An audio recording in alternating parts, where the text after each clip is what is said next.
শুভ রথযাত্রার প্রীতি ও শুভেচ্ছা সবাইকে। আজ একটা নতুন ধরনের ব্লগ নিয়ে উপস্থিত হলাম। শুনেছি মা ঠাকুমা এবং মাসিদের কাছে যে রথের দিন নাকি বৃক্ষরোপণ করলে সেই গাছ খুব ভালো হয়, হ্যাঁ, এবং ফলন দেয় ভালো। কিন্তু আমার বাড়িতে সেরকম জায়গা নেই বড় গাছ রোপণ করার মতো। তাই আমি কিছু আমার ছোলা এবং কিছু সিডস ভেজানো ছিল অঙ্কুরিত, সেইগুলো দিয়েই ভাবলাম আজ বৃক্ষরোপণের কাজটা সারি। তাই জন্য মানে যেহেতু আমার বাড়িতে সেরকম জায়গাও নেই, প্লাস সেরকমভাবে আগের থেকে কোনো প্রস্তুতিও ছিল না, হ্যাঁ, তাই আমি প্রথমে একটা টব বেছে নিলাম, নিয়ে তার মধ্যে কিছু মাটি দিতে থাকলাম। মাটিগুলো দিলে পরে প্রথমে কিছু মাটিটা দিয়ে নেব, তারপরে আমি গাছগুলো তৈরি করবো। এইবার দেখো মাটি প্রায় ভরে এসেছে, হ্যাঁ। এবার কিছুটা জায়গা খালি রেখে এইবার এর মধ্যে আমি সিডসগুলো ছড়িয়ে দেব। প্রত্যেকটা অঙ্কুরিত সিডস আছে, ছোলা আর তোমার তরকার ডাল, যেটা আমরা খাই তরকা হিসেবে, সেই ডালের বীজ আছে, হ্যাঁ। এইগুলো আমি ছড়িয়ে দিলাম। ছড়িয়ে দিয়ে এবার ওর ওপর দিয়ে আবার আমি বেশ কিছুটা মাটি দিয়ে ঢেকে দেব।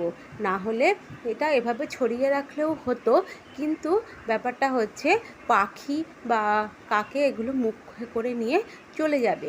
তাই জন্য এর ওপর দিয়ে আমি মাটি ছড়িয়ে দিলাম, যাতে করে পাখিরা এগুলো মুখে দিয়ে নিয়ে যেতে না পারে বলে আমি মাটি দিয়ে পুরো ঢেকে দিলাম।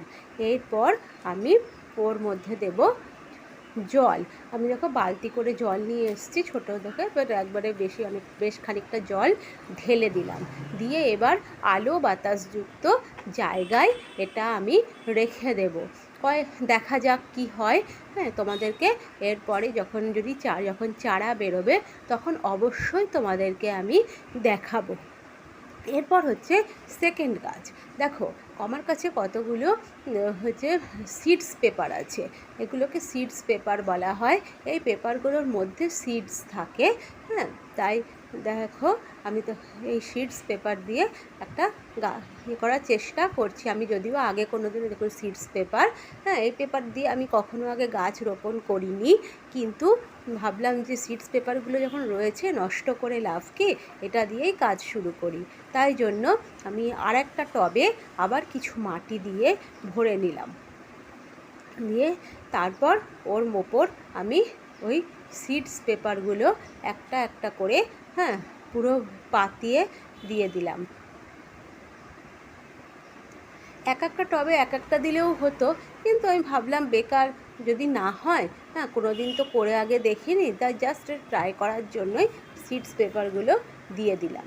দিয়ে এবার আবার মাটি দিয়ে আমি ওই টবটাকে পুরোপুরি ঢেকে দিলাম, যাতে সিডস পেপারগুলো দেখা না যায়। মানে যদি আমি এর মধ্যে জল ঢালি, সিডস পেপারটা পুরো ভিজবে, তার থেকে সিডসগুলো থেকে যাতে জার্মিনেশন হতে সুবিধা হবে।